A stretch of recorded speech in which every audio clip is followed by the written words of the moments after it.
Bienvenue à ce rendez-vous de l'information sur EZAE Télévision, le sommaire.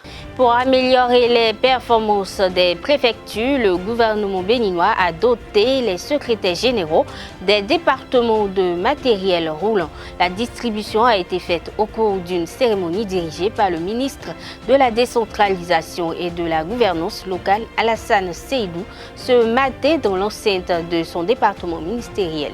Les classes sont bel et bien reprises sur l'étendue du territoire national ce lundi 11 mai 2020, selon les instructions du gouvernement. À suivre dans cette édition, les raisons qui ont motivé cette décision gouvernementale. La Commission électorale nationale autonome a reçu un lot de matériel de protection sanitaire offert par la Chine dans la matinée de ce mardi 12 mai 2020. À l'occasion, Emmanuel Tiando a lancé un appel à l'endroit des acteurs politiques sur le respect des mesures barrières instaurées par le gouvernement pour lutter contre le coronavirus.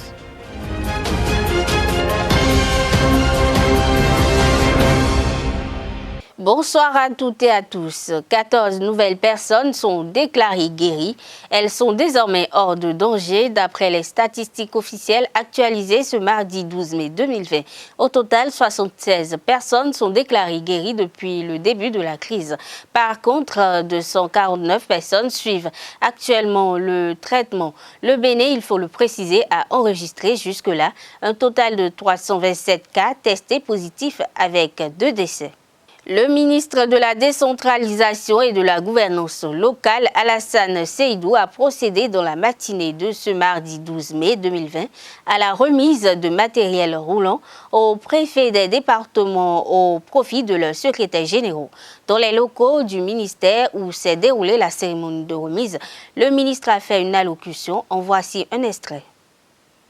Au terme de l'article 14 de la loi 97-028 du 15 janvier 1999 portant organisation de l'administration territoriale de la République du Bénin, le préfet exerce la tutelle des collectivités territoriales et le contrôle de la légalité de leurs actes. L'article 15 de la même loi précise que le préfet est assisté d'un secrétaire général du département nommé par décret pris en Conseil des ministres. En conséquence, les dépositaires de l'autorité de l'État dans les départements et leurs assistants représentent un maillon essentiel du dispositif de l'administration territoriale. Améliorer leurs conditions de vie et de travail devient donc un impératif. C'est le moment pour nous d'exprimer toute notre reconnaissance à ce personnel qui a beaucoup contribué à l'atteinte des résultats inscrits à l'actif de notre ministère depuis 2016. Cependant, je voudrais nous inviter à mieux faire, car beaucoup de défis restent à relever pour conquérir la place digne d'un ministère chargé de la décentralisation et de l'administration territoriale. Mesdames et messieurs, dans le but de rapprocher l'administration des administrés, le gouvernement du Bénin a décidé depuis 2016 de procéder à l'opérationnalisation de 6 nouvelles préfectures, portant à 12 le nombre des préfectures. Cette décision a été suivie de la mise à disposition progressive de toutes les préfectures des moyens humains, financiers et matériels.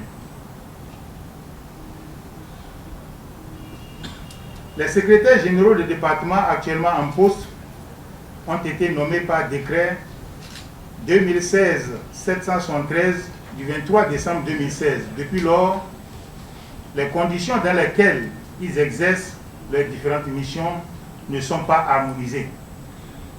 La présente cérémonie s'inscrit dans cette perspective, car, dit-on souvent, une mission des hommes et des moyens. Sur instruction du président de la République, après ceux des préfets, 11 véhicules complémentaires ont été acquis au profit des secrétaires généraux des départements, celui du département des Collines ayant déjà reçu le sien en 2019. Messieurs les secrétaires généraux, dans quelques instants, des véhicules pick-up flambant neufs de marque Nissan Adbody vous seront remis. Ils vont certainement améliorer vos conditions de travail et par ricochet, impacter positivement la qualité des services que vous rendez aux populations. Je vous exhorte à en faire un bon usage dans le strict respect des lois et règlements en vigueur dans notre pays. Vive la décentralisation et la gouvernance locale au service des populations. Vive le Bénin. À l'issue de la cérémonie de remise de matériel roulant, le secrétaire général de la préfecture du département de Zou, Julien Wangpo, et le ministre Alassane Seydou ont donné leurs impressions au micro de Jacques Maougnou d'Almeida. Ces véhicules sont remis aux secrétaires généraux pour leur permettre de bien accomplir leur mission sur le terrain, pour leur permettre d'être très proches des populations, pour leur permettre d'être plus efficaces dans l'accomplissement de leur mission. Donc c'est un effort que le gouvernement a commencé par faire depuis un certain nombre d'années. Il y a quelques mois, nous avons servi les chargés de mission. Tous les chargés de mission ont reçu des véhicules. Aujourd'hui, c'est le tour des secrétaires généraux. L'objectif du gouvernement, c'est de faire en sorte que l'administration déconcentrée soit une administration efficace. Vous savez que le préfet représente le gouvernement au niveau des départements. Et le préfet travaille avec une administration. Alors, nous voulons que cette administration soit efficace pour que l'État soit bien représenté, pour que les communes soient bien accompagnées. C'est très important. Parce que le rôle du préfet, c'est bien d'accompagner les communes, c'est aussi de représenter l'État. Donc c'est pour cela qu'on dit que le préfet, c'est le pivot même du système administratif. Parce qu'aujourd'hui, nous avons des administrations communales qui sont faibles, qui n'ont pas des cadres suffisamment compétents pour accomplir la mission. Alors il faut qu'au niveau préfectoral, il y ait des gens compétents, des gens dévoués, des gens suffisamment équipés pour accompagner les administrations communales. C'est pour cela que l'État met un accent sur le niveau départemental. Et à ce niveau-là, le premier responsable, c'est le préfet. Donc avec ces véhicules, nous pensons que les résultats vont s'améliorer et que les communes seront mieux accompagnées, que le contrôle de légalité, parce que tous les actes qui sont pris au niveau des communes doivent être vérifiés au niveau préfectoral. Nous pensons que ce contrôle aussi se fera de manière plus sûre et de manière plus responsable. Donc voilà l'objet de la remise de ce jour. Les secrétaires généraux travaillaient avec les moyens qu'on avait mis à la disposition des préfets et des chargés de mission. C'est une équipe. En fait, le travail se fait en équipe. Alors, avec ces véhicules-là, nous renforçons les moyens de l'équipe. Sinon, il y avait déjà un minimum qui faisait fonctionner les administrations. Mais ce minimum ne suffit pas. L'État fait constamment des efforts pour améliorer les conditions de travail à ce niveau-là. Je tiens à remercier le chef de l'État pour son leadership. Regardez surtout la caméra.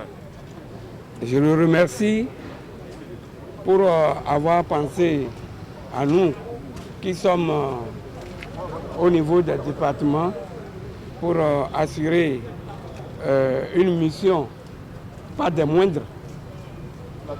Et comme l'adage le dit, lorsque vous confiez à quelqu'un une mission, il faut lui donner les moyens. Donc, grande est ma joie de prendre la parole au nom de mes collègues ce jour 12 mai 2020 pour remercier énormément le ministre de la décentralisation et de la gouvernance qui, lors d'une séance de plaidoirie, nous a promis mettre à notre disposition les moyens, les matériels roulants pour nous faciliter la tâche sur le terrain. Je remercie aussi nos préfets de département qui n'ont aussi jamais cessé de plaider nos cas. Aujourd'hui, c'est devenu une chose réelle.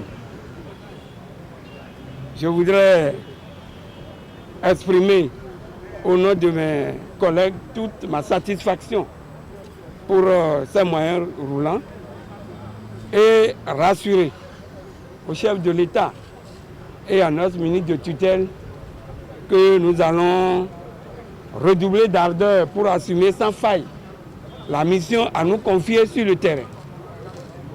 Voilà, messieurs les journalistes, ce que je peux dire par rapport et en fait bon usage. Voilà ce que je peux dire par rapport à cette cérémonie de remise de matériel roulant. Depuis hier, lundi 11 mai 2020, la levée du cordon sanitaire est effective. Enseignants et apprenants ont repris le chemin des classes conformément à la décision du gouvernement. Les écoliers en cours moyen deuxième année, les collégiens de la 6e en terminale et les étudiants ont repris les cours. Dans les établissements scolaires, il était loisible de constater la joie des enfants de retourner à l'école pour achever l'année. Interrogé sur les raisons qui ont motivé le gouvernement à décider de la réouverture des écoles, le directeur de la communication de la présidence de la République du Bénin rassure du fait que des dispositions sont prises pour empêcher toute propagation du coronavirus. Par ailleurs, il affirme que le gouvernement a beaucoup anticipé et est très avant-gardiste. Je vous invite à suivre Wilfried Léandre Ngoudji au micro d'Abdelkader Achiro. Ce qui a motivé cette décision du gouvernement, c'est d'abord que la vie doit reprendre son cours normal dans notre pays. Cela tient de ce que nulle part au monde, aucun pays, aucun État ne cède à la facilité, ne cède face aux difficultés. Le Covid, c'est un défi sanitaire qui s'est lancé à l'humanité, qui entraîne des conséquences socio-économiques. Les enfants ont été inscrits à l'école à un moment où personne n'imaginait que le cours normal de la vie serait perturbé par cet événement. Les parents d'élèves se sont engagés pour accompagner leurs enfants toute l'année, ont investi, attendent pour les uns que les enfants finissent leur année, la valident, attendent pour les autres que ces enfants-là aillent aux examens. Vous imaginez donc que, alors même que nous étions sur la dernière ligne droite menant à la fin de l'année, si rien n'est fait, les enfants risquaient de perdre leur année et ceux qui devaient aller aux examens risquaient de ne pas les avoir. Cela représente beaucoup dans la vie, et particulièrement dans la vie des plus jeunes. C'est pour ça que le gouvernement, prenant en compte la réalité de la situation, fort des mesures qu'il a mises en place, a observé que les conditions sont là pour aller progressivement à une reprise des activités et a donc décidé que les écoles puissent reprendre aux conditions que vous avez suivies et qui sont destinées à garantir aussi bien la sécurité sanitaire pour les enfants que les bonnes conditions de travail dans les écoles. Je veux rassurer les populations de ce que le gouvernement très tôt a pris la mesure de la situation, a fait les investissements qu'il faut pour doter notre pays des équipements, de matériel divers et de médicaments afin de faire face à la situation. Cela fait qu'aujourd'hui, à l'intérieur du pays, des laboratoires sont mis en place. Partout, les produits existent pour prendre en charge les personnes qui sont dépistées positives au Covid. Et donc l'appel qu'il faut lancer à nos compatriotes, c'est qu'il faut que nous restions sereins, que nous nous convainquions de ce que le plus fort partout doit être l'État. Et l'État, c'est nous tous. S'il tient bon, il tient pour le pays, il tient pour nos enfants, il tient pour nos familles. Le seul objectif du gouvernement, c'est de faire en sorte qu'à l'arrivée, chacun de nous soit satisfait d'avoir apporté sa contribution et soit satisfait d'avoir gagné du temps, d'avoir fait gagner du temps à ses enfants. Et donc on peut être tranquille. La situation est connue, les produits existent, les équipements existent et le gouvernement est prêt, notre pays est préparé et est prêt à prendre en charge tous les cas qui surviendraient. Le gouvernement béninois n'a jamais attendu des indications ou des ordres d'autres gouvernements. Chaque gouvernement, chaque pays fait face à la situation en fonction de ses moyens, en fonction de la vista de ses dirigeants. Et vous avez dû noter ici que sous la houlette du président Talon, le Bénin s'est distingué dans cette lutte et a plutôt inspiré beaucoup d'autres pays, y compris des pays occidentaux.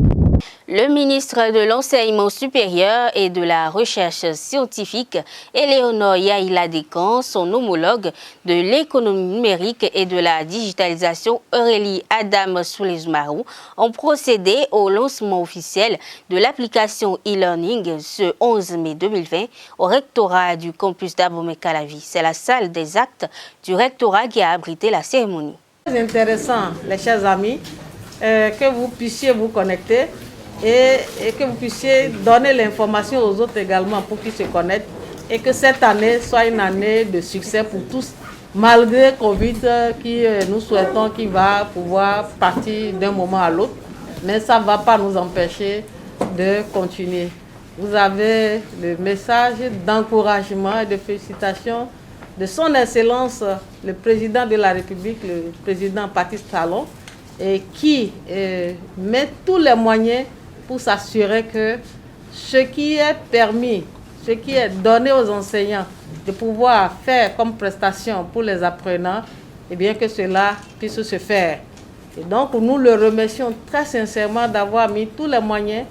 Et nous remercions le ministre du numérique qui parle avec les opérateurs pour rendre la plateforme très accessible, moins contraignante à tout le monde, aussi bien les enseignants que les apprenants. Nous vous souhaitons donc une très bonne reprise et nous espérons que l'année sera une année de plein succès pour répondre à cette attente de son Excellence, le Président de la République. Qu'on puisse lui dire qu'il ne s'est pas trompé en mettant cette plateforme à notre disposition, que nous savons les utiliser de par la qualité des documents que nous donnons et de par les moyens d'accès que nous offrons. Voilà ce que je voudrais dire au nom de nous deux, mais Madame le ministre du numérique, techniquement parlant, pourra toujours finir donc ce message. Merci Madame la ministre de l'Enseignement supérieur. Merci à tous. Nous avons pu voir à travers les différents échanges que nous avons eus ce matin que tout se déroule bien en effet.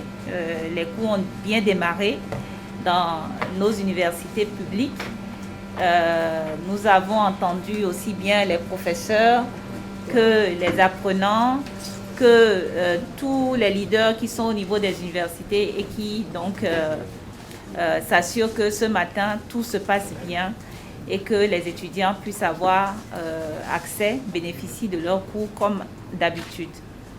Bien entendu, cette plateforme, alors nous avons également vu la plateforme de e-learning qui fonctionne très bien. Et derrière cette plateforme, on a pu interagir avec des étudiants qui, eux, ont pu se connecter parce qu'ils ont eu accès à leur mail. Je crois que c'est une grande première pour nos universités publiques parce que l'ensemble des étudiants des universités publiques aujourd'hui vont se retrouver avec des adresses e-mail qui sont donc arrimées à une plateforme de e-learning et qui vont leur permettre de pouvoir communiquer entre eux, avec leurs professeurs et de pouvoir avoir accès aux ressources sur la plateforme. L'autre aspect de cette plateforme qui est très important, c'est que c'est une plateforme qui est accessible gratuitement. Les ressources sur la plateforme e-learning, e-learning.étudiant.bj, sont accessibles gratuitement et il n'y a donc pas besoin d'avoir un forfait Internet, il n'y a pas besoin d'utiliser son forfait Internet pour avoir accès à ces ressources. C'est des ressources que les professeurs ont mis en ligne.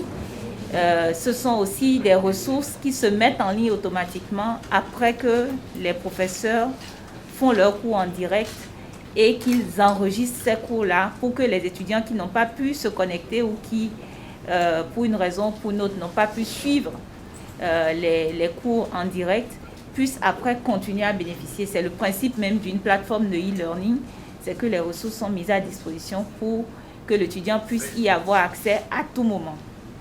Et une fois qu'on a dit ça, je pense qu'on voit bien que l'accès à l'éducation pour l'ensemble des étudiants du Bénin, de nos universités publiques, est bien donc assuré. Je voudrais, comme ma collègue, vraiment remercier le chef de l'État, remercier le gouvernement du président Patrice Talon, qui a fait face à ses responsabilités dans cette période de pandémie, en mettant en place, donc en poussant pour que l'enseignement supérieur puisse continuer en dépit donc des contraintes auxquelles nous sommes soumis face au coronavirus. Et je veux remercier également toute l'équipe rectorale, toutes les équipes rectorales, Madame la ministre de l'Enseignement supérieur, nous n'avons été là que pour faire ce qu'ils nous ont demandé de faire. Et quand je dis nous, il y a une équipe opérationnelle qui a été au front, vraiment au front. Le chef de l'État a dit qu'il faut que chacun y donne du sien, et ils ont donné du sien jour et nuit. Ce sont les équipes de l'Agence nationale de sécurité des systèmes d'information, l'ANSSI. Ce sont les équipes de l'UAC, ce sont les équipes du ministère de l'Enseignement supérieur et ce sont les équipes du ministère du Numérique qui, jour et nuit, se sont donc assurés que tout soit en place pour que ce matin, on puisse voir ce que nous avons vu, des étudiants qui peuvent continuer à bénéficier des cours. Évidemment, le problème de la connexion, de la connectivité a été un point central et nous ne l'avons pas, disons, occulté. Ça a été une préoccupation avec la ministre de l'Enseignement supérieur, avec les recteurs, tout au long de ce projet, en se demandant comment on fait pour que les étudiants ne soient pas donc face à des obstacles. Et pour ça, je voudrais réitérer ce que j'ai dit tout à l'heure, c'est-à-dire que tout le dispositif de connectivité que le gouvernement a mis en place est disponible aujourd'hui pour les étudiants. C'est quoi ce dispositif? C'est 40 points numériques communautaires qui sont sur toute l'étendue du territoire. Ce sont 14 centres d'accès communautaire au TIC qui sont au niveau de 14 bureaux de poste sur l'étendue du territoire. Ce sont 28 salles numériques qui sont dans des établissements scolaires et lycées, qui sont également répartis au niveau de nos départements. Et à ces endroits, les étudiants trouveront de la connexion, ils trouveront des ordinateurs et des dispositifs de connectivité. À certains endroits, ils trouveront des accès Wi-Fi au niveau donc, de ces communes qui sont concernées. Et tout ce dispositif vient s'ajouter à ce que nous avons au niveau des universités. Nous avons étendu la bande passante pour que l'équipe universitaire, les étudiants puissent mieux en fait avoir accès aux ressources Internet. Donc nous sommes dans une amélioration continue, ce n'est pas fini. Nous avons démarré quelque chose et nous allons continuer à travailler dessus pour qu'au fur et à mesure du temps, les choses se passent au mieux. Je vais donc m'arrêter là et vraiment remercier tout le monde parce que tout le monde y a participé et essentiellement d'ailleurs les équipes de l'université, la communauté universitaire qui n'a ménagé aucun effort et nous avons été là pour accompagner le mouvement, accompagner la dynamique. Toutes mes félicitations Madame la ministre pour votre leadership. C'est partagé. Et puis merci beaucoup. Voilà, donc c'est sur ces mots que nous lançons officiellement cette plateforme de e-learning au profit de toutes les universités publiques du Bénin. Merci beaucoup.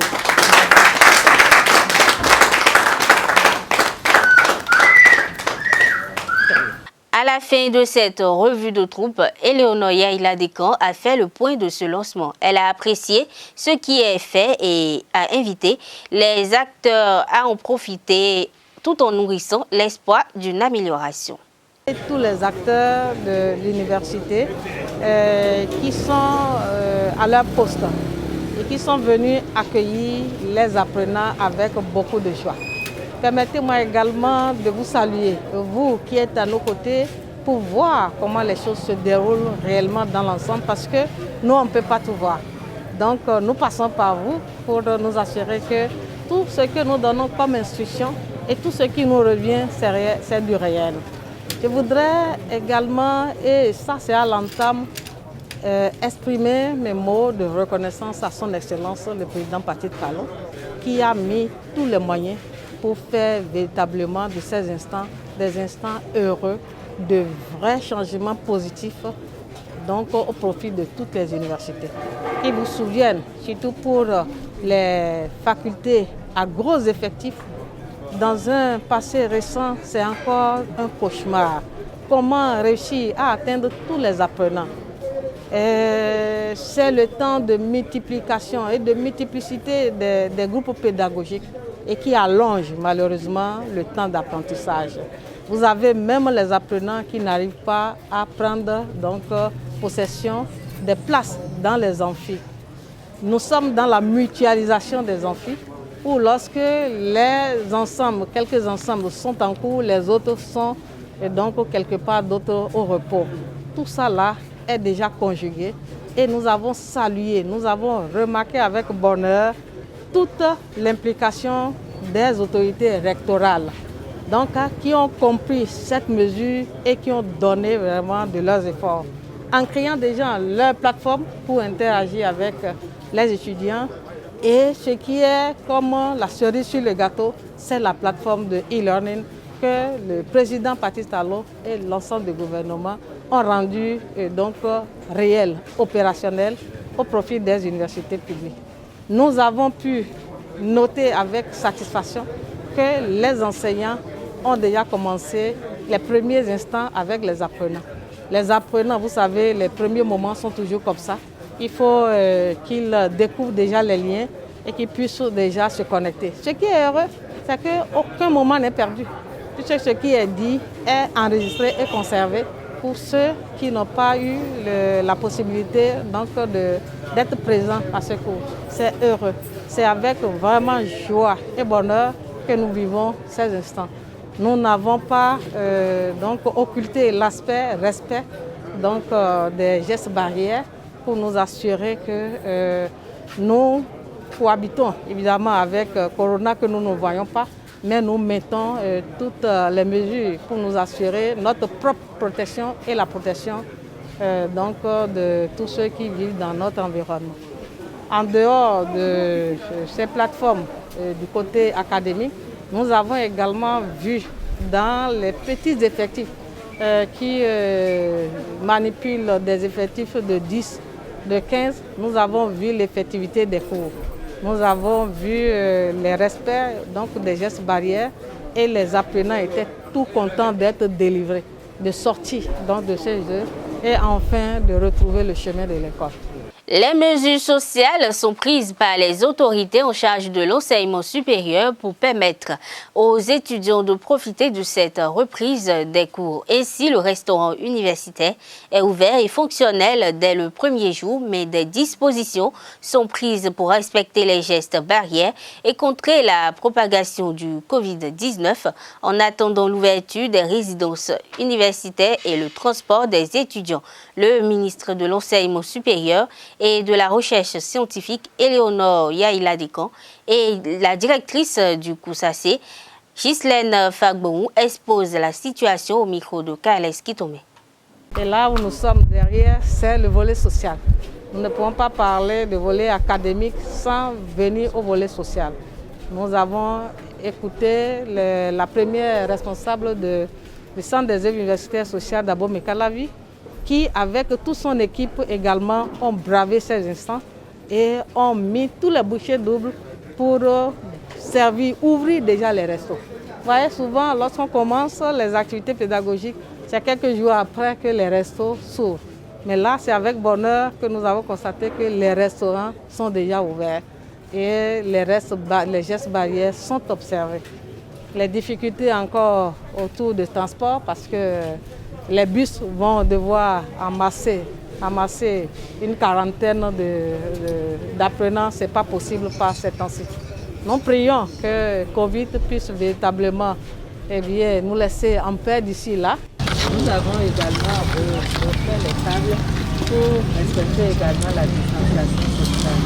Également la façon de servir le verre aux étudiants. Nous avons revu tout ça. Et la distanciation sociale et l'hygiène sont respectées. Nous avons ouvert l'infirmerie aujourd'hui et compte tenu de l'actualité du moment à cause du Covid-19, l'infirmerie va fonctionner 24 heures sur 24. Donc à tout moment, s'il y a un problème, il y a une équipe qui est là pour répondre. Par rapport au problème de distanciation sociale, nous n'avons pas lancé le transport. Bon, l'hébergement également. Et nous attendons un peu pour lancer l'hébergement parce que comme les étudiants sont en cabine à 4, à 3, à 2 au minimum, il faut un minimum de sécurité pour qu'on puisse lancer l'hébergement.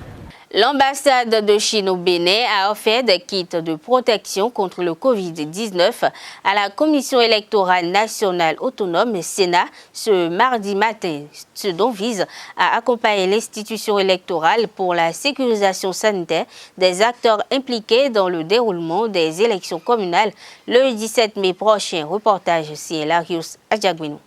5000 masques, 202 000 litres de gel hydroalcoolique et 80 dispositifs de lave-mains. La République populaire de Chine apporte sa contribution à la protection sanitaire des électeurs et autres acteurs lors des élections communales du 17 mai prochain. Ce lot-ton de matériel de protection sanitaire contre le coronavirus offert par l'ambassade de Chine constitue un soutien de l'ambassade au Sénat et aussi de la Chine au Bénin, parce que la Chine est un ami, un frère, un partenaire pour toujours du Bénin, qui l'accompagne pour tous les moments, à tous les moments importants. À travers ce don de kit, l'ambassade de Chine manifeste sa volonté envers le peuple béninois face à la nécessité pour le Bénin d'assurer la continuité démocratique dans un contexte de lutte contre le coronavirus. Le confinement a terminé hier au Bénin. Le peuple béninois est appelé à se rendre aux urnes le dimanche 17 mai 2020 pour renouveler les 77 conseillers municipaux et communaux. C'est un rendez-vous crucial pour le devenir du Bénin et un tournant décisif pour le développement des communes, car elles sont les plus importantes affaires politiques de cette année, surtout après l'affaire réforme politique du Bénin. Le président de la Sénat, Emmanuel Tiando, exprime toute sa gratitude à l'égard de la représentation chinoise au Bénin pour son accompagnement pour une bonne organisation des élections. Je voudrais, au nom de la Sénat, vous exprimer tous nos sentiments de reconnaissance pour ce geste de solidarité qui témoigne de la grande amitié que la Chine porte envers le Bénin. Le jour du scrutin, nous ferons en sorte que chaque électeur puisse disposer d'un masque, que chaque électeur puisse avoir du gel pour se laver les mains, pour se désinfecter avant d'aller voter. Et ce que vous venez de faire vient en appui à ce que le gouvernement a mis à la disposition de la Sénat pour que le jour du scrutin, tout se passe bien du point de vue sécurité sanitaire. L'appui de la Chine vient renforcer le dispositif de la Commission électorale nationale autonome Sénat afin de contenir toute propagation du Covid-19 lors du déroulement des 4e élections communales de l'ère du renouveau démocratique le dimanche prochain. Le président de la Sénat, Emmanuel Tiando, a profité de l'occasion pour fustiger le non-respect par certains candidats des dispositions régissant la campagne électorale spéciale de cette année. Il s'agit notamment de l'organisation des meetings en dépit des interdictions. Je voudrais saisir cette occasion au cours de laquelle nous évoquons la gravité de la situation par rapport à la pandémie du coronavirus. Saisir donc cette occasion pour rappeler à tous les candidats, à tous les partis politiques engagés dans le processus électoral à ne pas faire de la défiance vis-à-vis des mesures qui ont été préconisées par le gouvernement. Nous avons vu les gens qui font campagne avec des attroupements de personnes alors que cela a été interdit. Et chacun sait qu'il y a des risques de contamination. Je voudrais donc en appeler à leur esprit de responsabilité pour qu'au lendemain des élections, nous n'assistions pas à un développement du coronavirus dans notre pays. Voilà donc ce que je voulais dire à ces personnes qui sont aujourd'hui engagées dans la campagne électorale. Il reste encore quelques jours de campagne. Je leur demande d'éviter de poser des actes que nous allons tous regretter demain. Dans le cadre de la seconde phase de sa campagne de solidarité à la lutte contre le coronavirus, Abakès Foundation a distribué hier des masques de protection en tissu lavable à des écoliers de la commune de Semekbodji. Dagblangandan, les émissaires de la présidente Abakè Songba de Rosa ont sillonné 3 écoles primaires publiques. Reportage Larios Adiagbeno. Le périple de distribution gratuite des masques de protection contre le Covid-19 aux écoliers de Semekbodji par Abakès Foundation démarre à l'école primaire publique Yemanlin dans l'arrondissement d'Agblangandan. Répartis en 2 groupes pédagogiques, apprenants et personnels enseignants reçoivent les bavettes ce premier jour de la reprise des classes, plus d'1 mois après la suspension des activités. Nous sommes très contents de vous recevoir ce matin, de recevoir la Fondation Abakè pour ce don vraiment louable qui tombe à pic. Parce que c'est venu à point nommé. Nous venons de commencer la reprise des classes. Et les enfants sont là. Comme vous l'avez constaté, beaucoup sont sans masque. C'est pour combler ce vide que Sherita Walter, la coordonnatrice nationale d'Abakès Foundation et ses collaborateurs ont décidé de faire le tour des écoles sur instruction de la présidente Abakè Songba de Rosa. Nous sommes en face d'une pandémie qui ne s'apprête même pas à se plier. Au contraire, au jour le jour, on a de nouveaux cas. Donc, on s'est dit, pensons à nos frères et sœurs, nos enfants, la population béninoise. Du complexe scolaire Yemanlin, la délégation met le cap sur l'EPP Sekandi 3. Le principe ne change pas. Partage des masques, mais surtout sensibilisation des apprenants sur les gestes barrières. Les masques sont bien, mais n'oubliez pas les gestes barrières, que je tiens d'ailleurs à vous rappeler ici. Lavez-vous régulièrement les mains avec de l'eau et du savon. Vous voulez tousser, n'oubliez pas de soulever votre bras et dans le coude. On a le droit de se moucher dans des papiers torchons à usage unique qu'il faut aussitôt jeter à la poubelle. Le pasteur dans cet établissement est salué par son premier responsable qui saisit l'occasion pour formuler une doléance non moins importante à la fondation. Le geste que la fondation Abakè vient de faire est vraiment louable et très apprécié. Moi, ça me va droit au cœur. Merci d'avoir pensé à nous. Vous avez vu le matériel précaire que nous avons. Je voudrais que vous pensiez à nous pour un don de matériel de lavage de mains, pour que les enfants soient vraiment sécurisés. À la dernière étape du périple au complexe scolaire Djefa Glegbonou, constitué de 3 groupes, le geste reste le même. Le discours également, sensibiliser et toujours sensibiliser. Faire le tour, c'était très bien. Ça nous a permis de mieux voir et de constater le besoin de nos enfants. En tout cas pour aujourd'hui, c'est fini. Demain est un autre jour. Comme je le disais tout à l'heure, il ne faut pas que nos enfants se disent qu'ils ont des masques et que c'est tout. Les gestes barrières sont très importants. Aujourd'hui, on nous a lâchés, on est dehors. Mais le danger est dehors. Il faut que les Béninois sortent du déni. Le Covid-19 existe vraiment.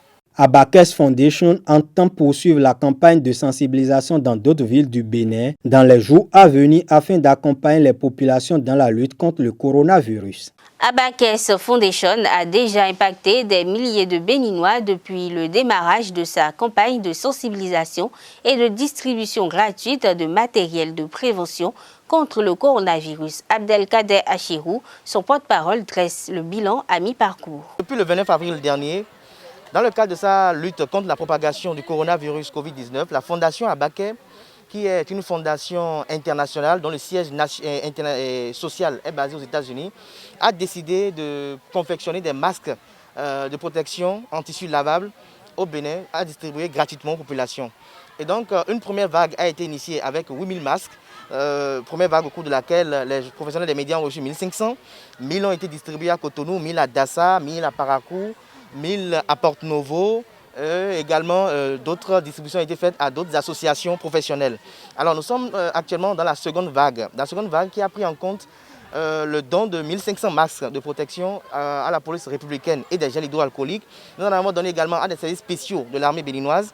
Nous sommes actuellement, aujourd'hui, nous avons effectué le tour au niveau de 3 écoles primaires publiques. Nous avons Yemanlin, nous avons Djefa et Sekandi 3. Nous avons visité ces 3 écoles primaires publiques. Comme vous avez vu avec nous, nous avons doté ces apprenants de masques hygiéniques qui sont totalement lavables. Vous avez vu que leurs images, quand vous étiez venus probablement, ils n'avaient pas des masques qui étaient totalement commodes. Donc nous avons essayé quand même de réaménager cela. Alors les perspectives d'avenir, c'est que dans les jours à venir, la Fondation Abaké va encore redynamiser beaucoup plus et se doter plus d'efforts pour offrir des masques de protection à d'autres couches. Ça se fera également dans d'autres écoles primaires publiques. Que ce ne sera pas uniquement à Cotonou, mais également à Parakou, à Porte-Novo, à Dassa, à Savé, à Tiaourou, partout où la Fondation a quand même ses coordonnateurs. Je finirai en invitant les populations béninoises et les uns et les autres au respect strict des mesures édictées par le gouvernement dans le cadre de sa lutte contre la propagation du coronavirus Covid-19. Le comité exécutif de la Fédération béninoise de football a décidé le samedi 9 mai 2020 de l'arrêt de la Vitalor Ligue 1 sous réserve de la prise d'une décision d'annulation de la saison le 15 juin prochain. Cette annulation va être assujettie à l'évolution de la crise sanitaire liée au Covid-19. Suivez les explications de Claude Paki, secrétaire général de la FPF sur une radio de Cotonou. Ne maîtrisant pas complètement l'ampleur ou quand est-ce que nous allons sortir de cet engrenage, le comité exécutif s'est donc réuni pour se pencher sur la situation. Après débat et après échange, et on a retenu que si les mesures prises par le gouvernement, qui en réalité est pour permettre que la propagation de cette maladie n'atteigne pas sa population en grande majorité, en général, et plus précisément en ce qui nous concerne les acteurs du football. On a eu à arrêter le championnat, on a eu à suspendre le championnat. Si cette situation perdure jusqu'au 15 juin,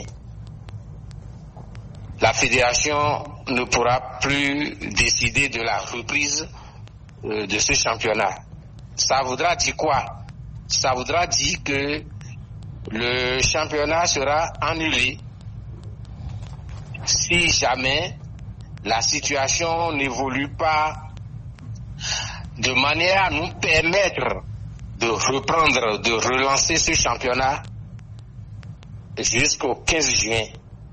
Au 15 juin, techniquement, on ne pourra plus rien. Alors là, le championnat est déclaré nul. C'est ce que nous pouvons retenir en gros de la décision du comité exécutif de la Fédération béninoise de football. Mesdames et messieurs, c'est sur cette note sportive que nous bouclons cette édition. Merci de l'avoir suivi. À bientôt.